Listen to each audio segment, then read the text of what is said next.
Hello, I'm Michelle Betts from the Betts Stamper YouTube channel, and today I'm going to show you a little trick that I do to save money, space, and ink on some of my crafting supplies. Here's where I keep all of my ink pads. Most of them are Stampin' Up. I have a few other kinds right over here, and then up here at the top are some of the little boxes of the Stampin' Spots.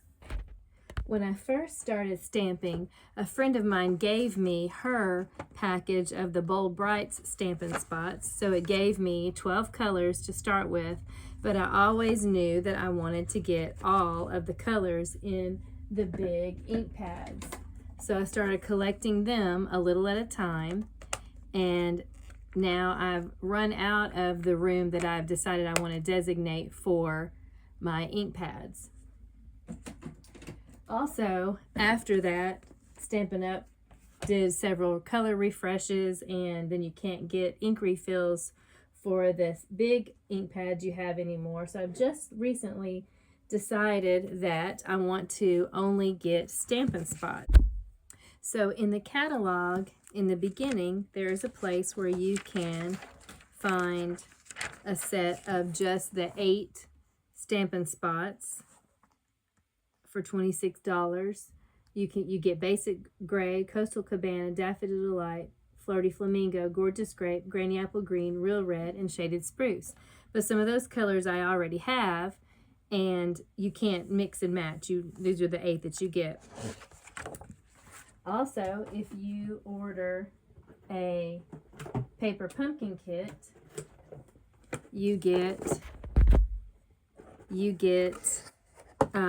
a Stampin' Spot with that, which is great. But you can't choose which color you get. So let me show you what I do. I've started ordering the uninked Stampin' Spots, which you get 5 of, and making my own Stampin' Spots. Usually I end up doing it with the in colors because those are only current for 2 years, and then you can't buy the ink anymore.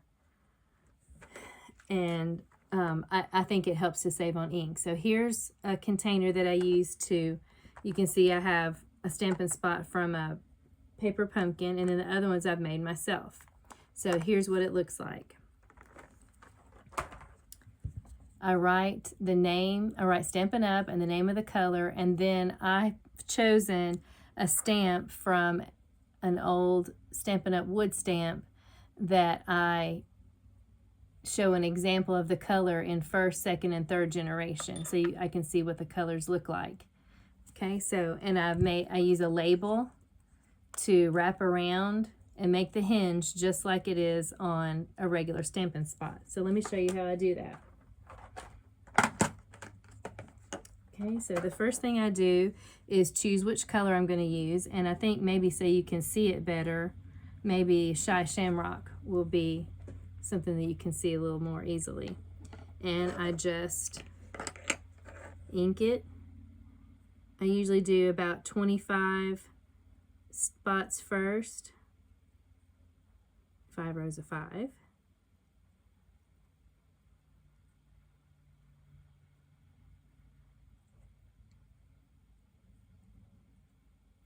Okay, and then you can see there's some places it didn't get inked as well as the others. So I'll go back through and do a few more kind of in between the rows, maybe about 12 to 16 more drops until it looks like a solid color around. And even with the ones I've done before, like this Calypso Coral one, you can see the ink doesn't go all the way down through the felt yet, but eventually it will. And if I use it and it seems like it needs to be inked some more, I can. But I usually start out with that amount, and that's done pretty well. So then I'll go ahead and put my lid back on, and then this is how I label it.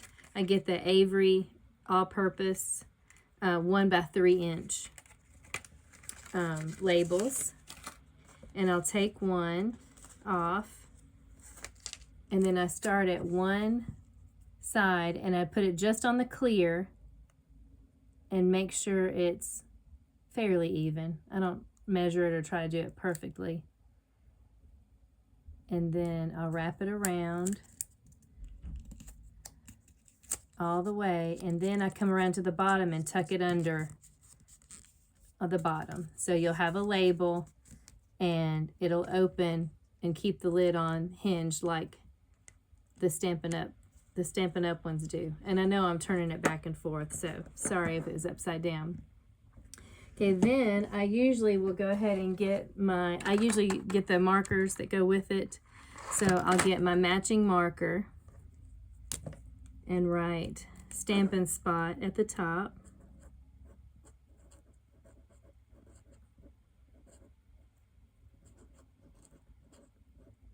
And then the name of the color at the bottom.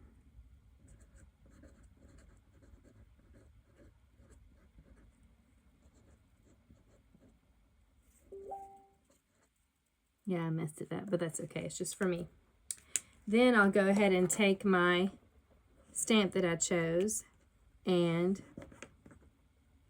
ink it pretty well. If you want to practice and see what it's going to look like before you stamp it on your label, you can. And you can see if it needs to be inked some more as well. Then I'll go ahead and just do, without re-inking, just go 1, 2, 3. So you can see all 3 generations of stamp. And that's it. So then I'll go ahead and do that. I'm not sure if I'm going to do the pretty in pink because I do already have the big stamp pad from when it was a current color years ago. And then I probably won't do the rest of them until I actually need them.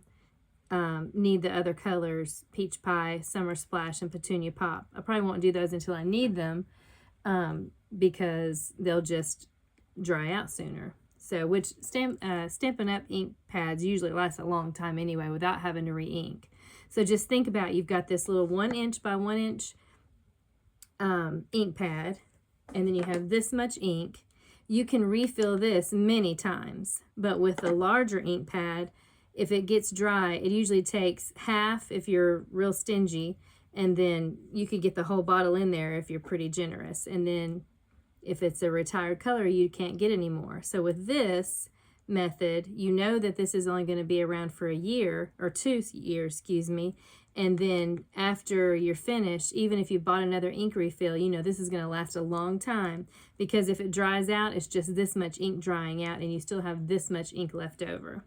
So I hope that helps you to save some money on some supplies so you can spend more money on other supplies.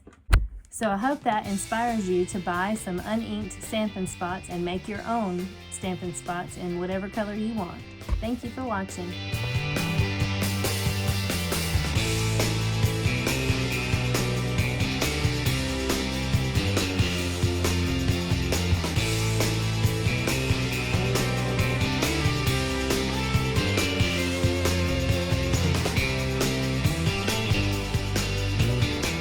Hello, I'm Michelle Betts from the Bet Stamper YouTube channel, and today I'm going to show you a little trick that I do to save time.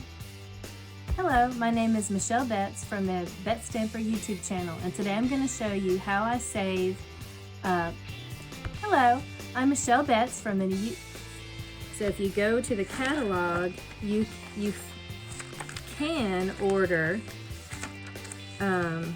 This is the new one, so I'm not exactly sure where they are right in this one. But you can order a package of 8 of the Stampin' Spots. I'll show you what to. So I hope that inspires you to buy some blank. So I hope that inspires you to buy some blank Stampin' Spots and some ink refills and make your own Stampin' Spots.